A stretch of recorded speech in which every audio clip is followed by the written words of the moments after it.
Hello friends, welcome to the ISNA e-medical classes. Today we will discuss regarding antigen and antibody reaction. First we will discuss about what is antigen and antibody reaction.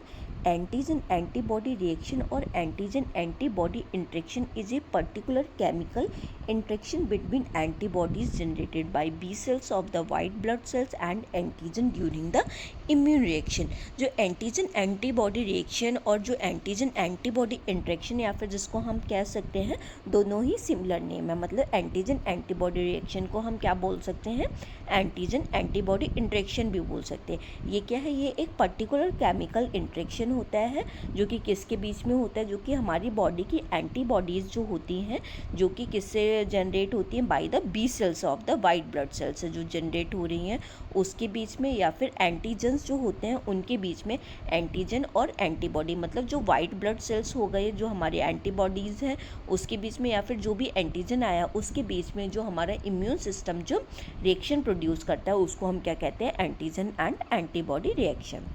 The process of agglutination combines antigen and antibody.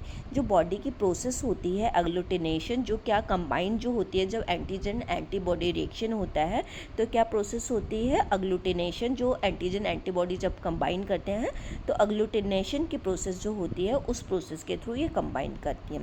It is the basic biological process that the body use to defend itself against various foreign particle like virus and their toxic chemical. ये क्या होता है, जो antigen और antibody reaction होता है ये क्या है, एक बेसिक बायोलॉजिकल प्रोसेस है। जैसे ही कोई हमारी बॉडी के अंदर कोई भी एंटीजन जाता है तो हमारी बॉडी उससे क्या करती है, डिफेंड करती है अपने आप को। जब कोई भी आएगा हमारे अंदर तो उस बॉडी क्या करने की कोशिश करती है, उसको डिफेंड करने की कोशिश करती है। कोई भी फॉरेन पार्टिकल आता है जैसे कोई भी हो गया बैक्टीरिया, वायरस या फिर कोई भी टॉक्सिक केमिकल्स जो हो गया, उससे वो डिफेंड करने के लिए क्या होता है, एंटीजन एंटीबॉडी रिएक्शन होता है। N antigen antibody complex is formed in the blood. जो एंटीजन एंटीबॉडी क्या होता है, एक कॉम्प्लेक्स है, मतलब जो दोनों का रिएक्शन हो रहा है एक कॉम्प्लेक्स रिएक्शन है जो कि किसके अंदर होता है, ब्लड के अंदर होता है। When antibody specifically and strongly bind to antigen, कब होता है, जब जो एंटीबॉडीज़ क्या होती हैं जो इनके सरफेस पे जो क्या होता है एंटीजन जो होते हैं वो बाइंड करते हैं आके। जब एंटीबॉडी के सरफेस पे जब एंटीजन बाइंड करेंगे आके तो क्या होगा, एंटीजन एंड एंटीबॉडी रिएक्शन होता है। The immunological complex is subsequently transfer to cellular system where it can be eliminated और डीएक्टिवेटेड। जो क्या होता है, जो एक इम्यूनोलॉजिकल कॉम्प्लेक्स जो होता है ये कहाँ पे चला जाता है, जो हमारा सेलुलर सिस्टम होता है वहाँ पे चला जाता है। उस जैसे ही हमारी बॉडी में जैसे कोई भी फॉरेन पार्टिकल गया तो वहाँ पे क्या होगा, जो इम्यूनोलॉजिकल सिस्टम जो होगा वो अपने आप को डिफेंड करने की कोशिश करेगा। वो कहाँ पे ट्रांसफ़र हो जाएगा, वो सेलुलर सिस्टम में ट्रांसफ़र हो जाएगा। वहाँ से क्या हो सकता है, ये एलिमिनेट भी हो सकता है या फिर उसको डीएक्टिवेट भी किया जा सकता है। Next one antigen. एंटीजन क्या होते हैं, एंटी मीन्स अपोजिट, जेन मतलब एनीथिंग दैट कॉज, जो भी हमारी बॉडी के अपोजिट में काम करता है उसको हम क्या कहते हैं, एंटीजन कहते हैं। Immunogens are any foreign substance that once entering our bodies. Immunogens क्या होते हैं, ये फॉरेन सब्सटेंस होती है हमारी बॉडी के अंदर एंटर कर जाते हैं। Frequently cause sequence of immunological response. जब ये इम्यूनोजेंस जो होते हैं फॉरेन सब्सटेंस जैसे कोई भी एंटीजन हो गया अगर हमारी बॉडी के अंदर एंटर कर जाता है तो क्या होता है, हमारी बॉडी क्या करती है, इम्यूनोलॉजिकल रिस्पॉन्स करती है। जो हमारा इम्यून सिस्टम होता है तो वो क्या करेगा, रिएक्शन करना स्टार्ट करेगा। क्यों, क्योंकि हमारी बॉडी के अंदर फॉरेन सब्सटेंस जो है वो एंटर कर गया। While others known as haptens, दूसरे को क्या हम बोलते हैं, हैप्टन्स बोलते हैं। Require the assistance of other molecules to activate an immunological response. जो ये अगर ये एंटर करते हैं तो इनको क्या रिक्वायरमेंट होता है, इम्यूनोलॉजिकल रिस्पॉन्स रिक्वायर्ड होता है। अगर हमारी बॉडी में कोई भी फॉरेन सब्सटेंस जो है वो एंटर कर रहा है तो हमें क्या रिक्वायर होता है, हमें इम्यूनोलॉजिकल रिस्पॉन्स का होना रिक्वायर होता है। All of the immunogens and haptens are refer to as antigen. जो भी क्या हो गया, इम्यूनोजेंस जो होते हैं उनको भी और जो हैप्टन्स होते हैं उनको भी किसकी रिक्वायरमेंट होती है, एंटीजन्स की रिक्वायरमेंट होती है। एंड जो हैप्टन्स होते हैं उनको क्या रिक्वायरमेंट होता है, असिस्टेंट का रिक्वायरमेंट होता है, जबकि इम्यूनोजेंस जो होते हैं उनको असिस्टेंस का रिक्वायरमेंट नहीं होता। ये क्या होते हैं, जस्ट एक फॉरेन सब्सटेंस होते हैं जो कि बॉडी के अंदर एंटर कर जाते हैं। They could be polysaccharide, lipids, protein और पेप्टाइड। ये क्या हो सकते हैं, पॉलीसेकेराइड्स हो सकते हैं, लिपिड्स हो सकते हैं, प्रोटीन हो सकते हैं या फिर कोई पेप्टाइड्स हो सकते हैं। And epitope is an antibody binding location. जो एपिटोप होता है ये क्या होता है, जहाँ पे एंटीबॉडी जो होती है वो बाइंड कर कहाँ जहाँ पे कर दिया कि उसकी लोकेशन को हम क्या बोलते हैं, एपिटोप बोलते हैं। नेक्स्ट वन क्या है, एंटीबॉडी। एंटीबॉडी क्या है, N antibody is a component that immune system produce. जो एंटीबॉडी क्या होती है, एक कंपोनेंट होता है जो कि हमारा इम्यून सिस्टम जो होता है उसको वो प्रोड्यूस करता है। क्यों प्रोड्यूस करता है, क्योंकि जब हमारी बॉडी के अंदर एंटीजन आ जाता है उसके अगेंस्ट में ये क्या प्रोड्यूस करना स्टार्ट करता है, एंटीबॉडीज प्रोड्यूस करना स्टार्ट करता है। This antigen result of the production of antibodies. जो एंटीजन्स होते हैं वो क्या होते हैं, जो एंटीबॉडीज़ प्रोड्यूस हो रही हैं वो किसकी वजह से प्रोड्यूस हो रही हैं, एंटीजन्स की वजह से प्रोड्यूस होती हैं। They act together to exhibit an immunological response. जो एंटीजन एंटीबॉडी क्या होते हैं, एक दूसरे के साथ में मिलके काम करते हैं, मतलब ये एक दूसरे के ऊपर डिपेंडेंट होते हैं। अगर हमारी बॉडी के अंदर क्या आएगा, एंटीजन आएगा तो क्या प्रोड्यूस होंगी, एंटीबॉडीज़ प्रोड्यूस होती हैं। The general characteristics of an antibodies are follows. जो जनरल करेक्टरिस्टिक है एंटीबॉडीज़ के वो क्या क्या होते हैं, and antibody is also known as immunoglobin. हम अपनी एंटीबॉडी को किस नेम से भी जानते हैं, इम्यूनोग्लोबिन भी उसको बोलते हैं। दे आर वाई शेप, ये कैसे शेप की होती हैं, वाई शेप्स की होती हैं। ये क्या होती हैं, ग्लाइकोप्रोटीन्स होती हैं, generated by plasma B cells. जो एंटीबॉडीज़ जो जनरेट होती हैं वो किससे जनरेट होती हैं, प्लाज्मा बी सेल से जनरेट होती हैं। Paratope is the name of the antigen binding site. जो एंटीजन बाइंडिंग साइट होगा एंटीबॉडी पे उसको हाँ किस नेम से जानते हैं, हम उसको पैराटोप के नेम से जानते हैं। जो एंटीबॉडीज़ होती हैं वो 5 टाइप की होती है। कौन कौन सी, IgG, IgA, IgM, IgE and IgD। मतलब इम्यूनोग्लोबिन जी, इम्यूनोग्लोबिन ए, इम्यूनोग्लोबिन एम, इम्यूनोग्लोबिन ई, इम्यूनोग्लोबिन डी। जो है ये 5 टाइप्स की एंटीबॉडीज़ होती है। Next one, antigen and antibodies reaction. Antigen and antibody reaction क्या होता है, antigen and antibody combined specifically with each other. जो एंटीजन और एंटीबॉडी होती है ये एक दूसरे के साथ क्या करती हैं, कंबाइंड करती हैं। Antigen and antibody reaction is the term use to describe this interaction between them. जो एंटीजन एंटीबॉडी रिएक्शन को टर्म को यूज़ किया गया, ये क्यों यूज़ किया गया है, क्योंकि ये दोनों एक दूसरे से क्या होती है, इंटरेक्ट करती हैं, मतलब एक दूसरे से आके कंबाइन होती हैं। Antigen and antibody reaction is a common acronym for it. ये क्या है, एक दूसरे के एज ए एक्रोनिम भी ये काम करता है। These serve as the building blocks of humoral और एंटीबॉडी मीडिएटेड इम्यूनिटी। ये क्या होता है, ये एज ए जो बिल्डिंग ब्लॉक्स भी काम करता है हमारी बॉडी के अंदर, और ये क्या बनाता है, ये ह्यूमोरल इम्यूनिटी जो होती है वो एंटीबॉडी मीडिएटेड इम्यूनिटी, मतलब ह्यूमोरल इम्यूनिटी का दूसरा नेम क्या है, एंटीबॉडी मीडिएटेड इम्यूनिटी है, वो भी बनाता है।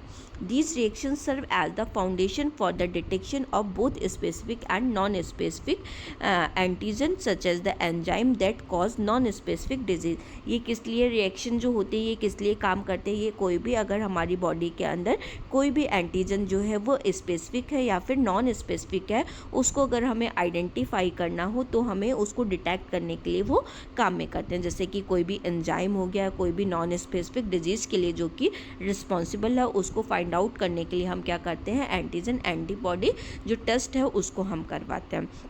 Serological reaction are referred to as antigen antibody reaction when they occur in vitro। जो serological reactions जो होते हैं जिसमें हम सीरम का एनालिसिस करते हैं, जिसमें क्या करते हैं, सीरम जो है उसको टेस्टिंग करके देखा जाता है, तो उसमें क्या करते हैं, जो एंटीजन और एंटीबॉडी रिएक्शन है उनको क्या कंसीडर किया गया, एज ए विट्रो कंसीडर किया गया है।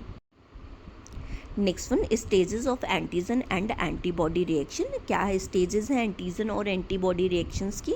There are 3 stages to the interaction between antigen and antibody. जो स्टेजेस क्या होती है एंटीजन एंटीबॉडी रिएक्शन की, वो 3 स्टेजेस होती हैं। The first stage of the reaction entails the formation of the antigen and antibody complex. First stage में क्या होता है, इसमें जो रिएक्शन होगा उसका क्या होगा, एंटीजन और एंटीबॉडी कॉम्प्लेक्स बनेगा। The second stage stage result in visible phenomena like agglutination and precipitation. इसमें जो सेकेंड स्टेज आएगी वो क्या फिनोमिना कंसीडर करती है, उसमें अग्लूटिनेशन होगा और प्रेसिपिटेशन होगा, मतलब वो चीज़ होगी वो अलग हो जाएगी।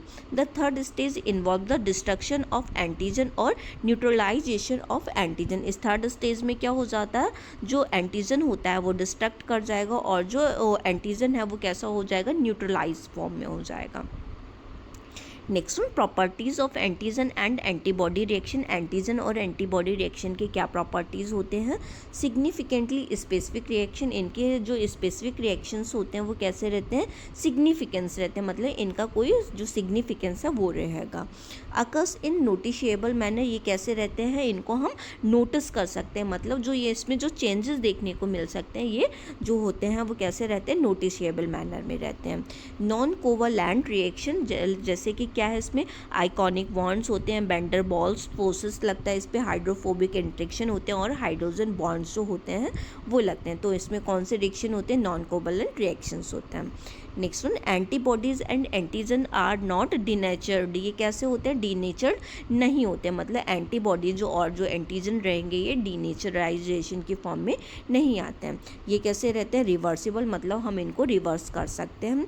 एफिनिटी जो होती है इनकी वो कैसी रहती है, this refers to how strongly an antigen bind to a certain antigen binding site on an antibody. इसमें क्या देखा जाता है, जो एंटीजन बाइंडिंग साइट है, जो सर्टेन कोई भी एंटीबॉडी के ऊपर वो क्या है, इसमें बाइंडिंग साइट का पता लग सकता है, मतलब इसकी हम एफिनिटी जो है वो हम टेस्ट करके देख सकते हैं। Next one, एबिडिटी। एबिडिटी क्या होती है, it is a more general concept than affinity. ये क्या है, as compare to the affinity के ये क्या है, बहुत जनरल कॉन्सेप्ट है उसकी कंपैरिजन में। It represent the antigen antibody complex total strength. It depends on, ये जो क्या डिपेंड करता है, इसमें जो रिप्रेजेंट करेगा जो एबिडिटी होती है ये क्या डिपेंड करेगा, ये जो एंटीजन और एंटीबॉडी का कॉम्प्लेक्स जो होता है उसमें कितनी स्ट्रेंथ है ये दिखाता है। क्या दिखाएगा, ये एबिडिटी जो है वो दिखाता है। ये किसके ऊपर चीज़ डिपेंड करती है, ये एंटीजन एंटीबॉडी की एफिनिटी के ऊपर डिपेंड करेगी। जो एबिडिटी जो कम्प्लीटली डिपेंड होगी वो किसके ऊपर डिपेंड होगी, एफिनिटी के ऊपर डिपेंड होगी। एंटीबॉडी एंड एंटीजन वैलेंसीज, जो एंटीजन और एंटीबॉडी की जो वैलेंसीज होती है वो क्या होती है, जो उसकी किस पे डिपेंड करती है, वो नंबर ऑफ बाइंडिंग साइट पे, मतलब कहाँ पे वो किस नंबर पे बाइंडिंग साइट कहाँ पे प्रेजेंट है। How epitopes and paratopes are structurally arrange. जो एपीटॉप्स है जो और जो पैराटॉप्स है दोनों की बाइंडिंग साइट जो है वो कहाँ पे स्ट्रक्चरली अरेंज्ड हो रही है, ये भी हमें देखने को मिलता है इसमें। क्रॉस रिएक्टिविटी, इनका हम क्रॉस रिएक्टिविटी भी करा सकते हैं। This term described an antibody capacity to bind to similar epitopes on other antigen. इसमें हम क्या कर सकते हैं कि एंटीबॉडीज़ की कैपेसिटी को देखते हैं कि जो जहाँ पे उसकी बाइंडिंग साइट है, जो एपीटॉप्स है वहाँ पे उसकी कितनी कैपेसिटी है बाइंडिंग साइट की, जिस पे एंटीजन जो है वो बाइंड कर रहा है। Next one, types of antigen and antibody reaction. Antigen और एंटीबॉडी रिएक्शन के क्या टाइप्स होते हैं, फर्स्ट वन है प्रेसिपिटेशन रिएक्शन, नेक्स्ट वन है agglutination reaction, next one complement fixation, immunofluorescence ELISA, जो कि क्या फुल फॉर्म होता है, एंजाइम लिंक्ड इम्यूनोसॉर्बेंट ऐसे। First we will discuss regarding the precipitation reaction. Precipitation reaction क्या है, an insoluble precipitation of antigen antibody complex is produced. जो क्या है, इसमें एंटीजन और एंटीबॉडी का जो इंसॉल्यूबल प्रेसिपिटेट है वो प्रोड्यूस होता है। कब प्रोड्यूस होता है, when A soluble antigen and it's antibody combined in the presence of an electrolyte. जब जो एंटीजन और एंटीबॉडी जो होते हैं वो कंबाइन हो रहे हैं किसमें, जो सॉल्यूबल है उसकी प्रेजेंस में, ये एंटीजन और एंटीबॉडी जो है वो कंबाइन हो रहे हैं। कब कंबाइन हो रहे हैं, जब उसको एक अच्छा पीएच मिल जाता है और उसको एक स्पेसिफिक टेम्परेचर और पीएच मिल जा रहा है, उसकी प्रेजेंस में ये कंबाइन होते हैं। Precipitant is the antibody that cause precipitation and the reaction is termed a precipitation reaction। जो precipitate होता है ये क्या करेगा, ये एंटीबॉडी जो है उसकी वजह से precipitation होता है और इस रिएक्शन को हम precipitation रिएक्शन के नेम से जानते हैं। The precipitation reaction occur in both liquid and gel media. जो प्रेसिपिटेशन रिएक्शन है ये दोनों मीडिया में होता है, लिक्विड मीडिया के अंदर भी हो सकता है और ये जेल मीडिया के अंदर भी होता है। नेक्स्ट वन है हमारा अग्लूटिनेशन रिएक्शन। अग्लूटिनेशन रिएक्शन क्या होता है? The particles are clustered agglutinated when a certain antigen is combined with antibody in the presence of electrolyte at an appropriate temperature and pH. Agglutination क्या होता है? इसमें जो पार्टिकल्स होते हैं जो क्या हो जाते हैं? क्लस्टर्ड हो जाते हैं, मतलब जिसको हम टर्म क्या देते हैं? अग्लूटिनेटेड हो जाते हैं। जब कोई चीज़ क्लस्टर बना लेती है तो हम उसको क्या कहते हैं? अग्लूटिनेशन कहते हैं। When a certain antigen is combined with antibody. कब कंबाइंड हो रहा है? जब वो कोई भी स्पेसिफिक एंटीजन होगा जो कि एंटीबॉडी के संग में कंबाइंड हो रहा है, किसकी प्रेजेंस में? कोई भी इलेक्ट्रोलाइट की प्रेजेंस में, और जब उसको टेम्परेचर और पीएच बैलेंस जो है वो एप्रोप्रिएट एक स्पेसिफिक टेम्परेचर और पीएच जो है वो मिल रहा है, तब ये कंबाइन हो जाते हैं। The clumps of cellular antigen formed by the serum antibody are known as agglutinants. जो ये क्लम्प फॉर्म हो रहे हैं एंटीजन और एंटीबॉडीज़ के, इनको हम क्या कहते हैं? अग्लूटेंस बोलते हैं। Next one complement fixation. Complement fixation क्या है? Some non specific unstable fresh serum component known as complement. कुछ non specific unstable fresh serum component होते हैं, उनको हम क्या कहते हैं? कॉम्प्लीमेंट बोलते हैं। Required for the lysis of RBC और माइक्रो ऑर्गेनिज्म। ये किस लिए रिक्वायर्ड होते हैं? कि आरबीसी जो है उसका जो लाइसिस मतलब ब्रेकडाउन उसका अच्छी तरीके से हो सके, इसलिए वो रिक्वायर्ड होते हैं। Every person has the 11 protein that comprise the complement system. जो पर्सन जो होता है उसके अंदर समथिंग 11 प्रोटीन्स जो होती हैं जो कि प्रेजेंट होती हैं, वो क्या कंप्राइज करती हैं? वो कॉम्प्लीमेंट सिस्टम को कंप्राइज करते हैं। That attach to the Fc subunit of the antibody in the antigen antibody complex. ये कहाँ अटैच कर जाती है? एफसी सब यूनिट जो होती है वहाँ पे ये एंटीजन और एंटीबॉडी जो हो के उस पर वो क्या करेगी? जो सब यूनिट होगी एफसी सब यूनिट, उसके ऊपर ये अटैच कर जाएंगे, जो कि कैसे होती है? फंक्शनल होती है। Complement fixation test make use the antigen antibody complex capacity to fix complement. जो कॉम्प्लीमेंट फिक्सेशन होता है ये क्या करवा देता है? ये उसमें एंटीजन और एंटीबॉडी की एक ये कैपेसिटी जो होती है वो दिखाता है, और वहाँ पे ये उसको जो कॉम्प्लीमेंट होता है उसको वहाँ पे फिक्स करवा देता है। नेक्स्ट वन क्या है हमारा? इम्यूनोफ्लोरेसेंस। इम्यूनोफ्लोरेसेंस क्या होता है? Immunofluorescence is an antigen and antibody reaction. ये भी क्या है? एक एंटीजन एंड एंटीबॉडी रिएक्शन होता है। The antibodies are tagged with a fluorescent dye. इसमें जो एंटीबॉडीज़ जो होती हैं वो लेबल्ड की जाती है, मतलब टैग की जाती हैं, किसमें? फ्लोरोसेंट डाई में टैग की जाती हैं। The antigen antibody complex is visualized using ultraviolet microscope. जो एंटीजन एंटीबॉडीज जो होंगी वो कैसे विजुलाइज की जाएंगी? With the help of the ultraviolet microscope से। Fluorescent chromes dyes are absorb ultraviolet rays and emit visible light. जो फ्लूरोक्रोम्स जो होते हैं ये क्या करेंगे? जो डाई होंगी उनको ये एब्जॉर्ब कर लेंगी, जो कि अल्ट्रावायलेट रेज जो होती हैं उनको एब्जॉर्ब कर लेंगी, और ये उनको एक विजिबल फिनोमिना जो भी चीज़ विजिबल करानी होती है, जो भी रिएक्शन हुआ है उसको ये विजिबल करा देती है। नेक्स्ट वन है एलिजा टेस्ट। एलिजा टेस्ट जो है उसका फुल फॉर्म क्या होता है? Enzyme linked immunosorbent test. It is a method of target antigen. ये क्या है? ये एक मेथड होता है एंटीजन और एंटीबॉडी को टारगेट करने का। Capture in sample using a specific antibody. ये कैसे कैप्चर किया जाता है? क्योंकि यहाँ पे एक स्पेसिफिक एंटीबॉडी जो होती है उसको हम यूज़ करते हैं। and of target molecule detection quantitation using an enzyme reaction with its substrate। इसमें क्या किया जाता है? इसमें एक स्पेसिफिक मॉलिक्यूल होता है, उसको डिटेक्ट करने के लिए उसको हम टारगेट करते हैं। इसमें जो भी एंजाइम रिएक्शन होता है उसको करवाते हैं, सबस्ट्रेट जो होता है उसको यूज़ करके जो भी एंजाइम जो भी है प्रॉब्लम उसको हम फाइंड आउट करते हैं।